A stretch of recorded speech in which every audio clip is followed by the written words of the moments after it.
رات میں حضور علیہ السلام کی اولاد سے ایک شہزادی بیوہ ہو جاتی ہے، تو وہ اپنے بچوں کو لے کر کے سمرقند میں آتی ہے اور پوچھتی ہے کہ یہاں کوئی شخص ہو جو مجبور لوگ، مفلوک الحال لوگوں کی مدد کرتا ہو۔ تو لوگوں نے بتایا کہ یہاں دو بڑے سخی لوگ ہیں، ایک مسلمان ہے اور ایک مجوسی ہے۔ تو اس نے کہا مجھے تو مسلمان کے پاس ہی جانا چاہیے، اور گئی اور کہا کہ میں مفلوک الحال ہوں، میرا خاندان رسول صلی اللہ علیہ وآلہ وسلم سے تعلق ہے، غریب الدیار ہوں، شوہر کا سر سے سایہ اٹھ گیا ہے، یہ بچے ہیں، تو آپ اگر میری مدد کر دیں تو میری سفید پوشی کا بھرم باقی رہے۔ تو اس نے کہا کہ بہت سارے لوگ آتے ہیں اور اس طرح کی باتیں کرتے ہیں، تم بتا سکتی ہو کہ تمہارے پاس کیا ثبوت ہے خاندان رسول سے ہونے کا؟ اس نے کہا میں مفلوک الحال ہوں، بچوں کو لے کر کے ہرات سے یہاں پہنچی ہوں، تو میں شجرہ تو ساتھ نہیں لیے پھر رہی، بس میری بات پہ اعتبار کر لیا جائے۔ اس نے کہا کہ میں تیری بات پہ اعتبار نہیں کر سکتا۔ خیر وہ وہاں سے اٹھی اور اس مجوسی کے پاس چلی گئی اور اس کو جا کے بتایا کہ مفلوک الحال ہوں، یہ میرے چھوٹے یتیم بچے ہیں، میں رسول کریم صلی اللہ علیہ وآلہ وسلم کی اولاد سے ہوں، تو آپ اگر میری مدد کر دیں۔ تو اس نے انتظام کر دیا ایک چھوٹے سے گھر کا، اور جو ضروریات کی چیزیں تھیں وہ باہم پہنچا دیں۔ یہ بھی سو گیا اور وہ مسلمان تاجر بھی سو گیا۔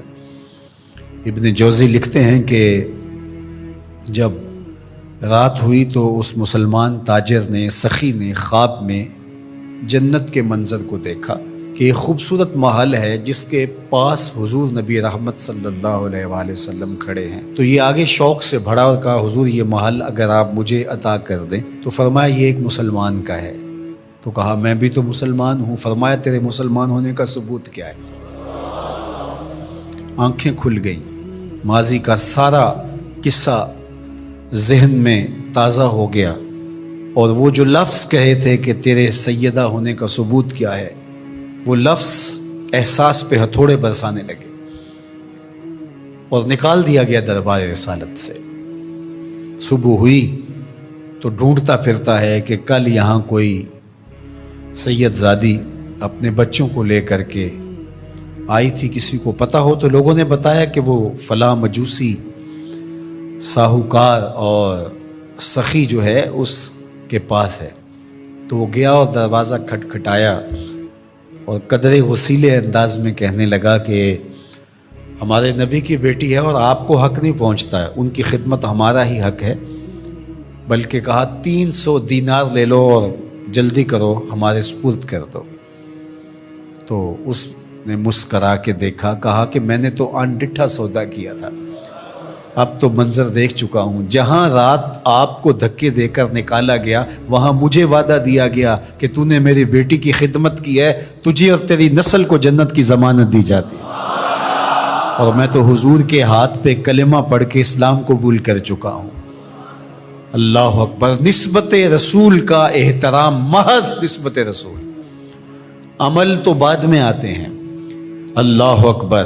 تو فرمایا کہ احبو لأہل بیتی لحبی، میرے اہل بیت سے محبت میری وجہ سے کرو۔ اللہ اکبر۔ امت کو سمجھنا چاہیے کہ اہل بیت رسول کا معاملہ کتنا حساس اور کتنا نازک ہے، اور آقا کریم نے کس قدر اس کو اہمیت کے ساتھ حجۃ الوداع کے موقع پر ارشاد فرمایا، اور دوسرا حضور علیہ السلام نے مقام خم پر باقاعدہ خطاب کرتے ہوئے ارشاد فرمایا۔ یہ مکہ اور مدینہ کے درمیان ایک جگہ ہے۔ الا ایھا الناس، اے لوگو، انما انا بشر یوشک ان یاتی رسول ربی فاجیبو، فرمایا کہ میں بشر ہوں، موت کا فرشتہ پیغام لے کر میرے پاس بھی آئے گا اور میں رب کے بلاوے پر حاضر ہو جاؤں گا۔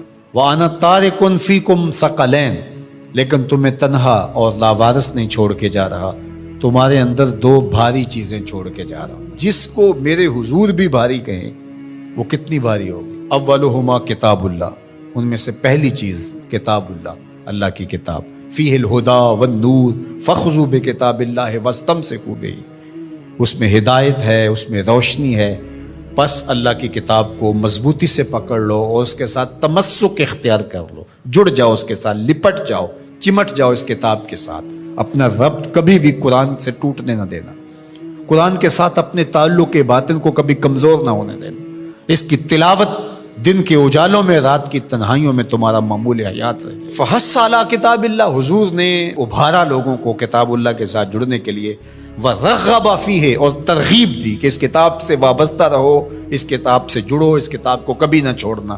ثم قال، پھر ارشاد فرمایا، وَأَهْلُ بَيْتِي، اور میرے اہل بیت، اذکرکم اللہ فی اہل بیتی، اذکرکم اللہ فی اہل بیتی، اذکرکم اللہ فی اہل بیتی، 3 مرتبہ فرمایا، میں تمہیں اپنے اہل بیت کے بارے میں اللہ سے ڈراتا ہوں، تذکیر کرتا ہوں، نصیحت کرتا ہوں کہ میرے اہل بیت کے معاملے میں کوتاہی نہ کرنا۔ 1 بار نہیں کہا، 2 بار نہیں کہا، 3 بار فرمایا۔ نگاہ نبوت کچھ دیکھ رہی تھی کہ لوگ کربلا کے اندر شہزادگان رسول کو شہید کرنے کے درپے ہوں گے، اور اہل بیت نبوت کی عظمتیں لوگوں کو ہضم نہیں ہو پائیں گی، تو حضور نے 1 بار نہیں، 2 بار نہیں، 3 بار فرمایا کہ میرے اہل بیت کے معاملے کے اندر ان کی حساسیت اتنی ہے کہ کوتاہی کا ارتکاب نہ کرنا۔ اہل بیت نبوت کا معاملہ بہت حساس ہے، بہت ہی حساس ہے۔ یزید پلید نے اہل بیت کے ساتھ ٹکر لے کے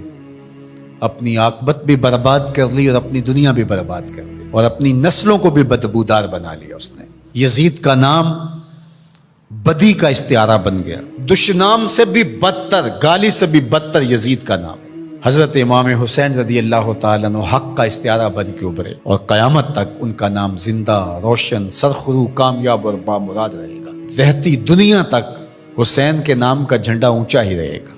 اہل بیت کے لیے دلوں میں محبت جو موجزن نہیں رکھتا سینے میں، اس کے سینے میں پتھر رکھا ہوا ہے، اس کے سینے میں کسی مومن کا دل نہیں رکھا ہوا۔ یہ پیار تو ہر وقت سلگتا ہے، لیکن جو ہی محرم کے ایام آتے ہیں تو پھر خوشبوئیں پھیلنا شروع ہو جاتی ہیں، اور ان کے لیے دل میں جو جذبات پیدا ہوتے ہیں، اللہ اکبر، ہماری 1000 جانیں تصدق ان کے قدموں سے لپٹی ہوئی خاک پر، دین کے جھنڈے کو جس طرح انہوں نے اونچا رکھا، سرخرو اور سر بلند کیا، قیامت تک یہ امت خراج پیش کرتی رہے گی، اور محبتوں کے نذرانے ان کی چوکھٹ پہ پیش کرتی رہے گی۔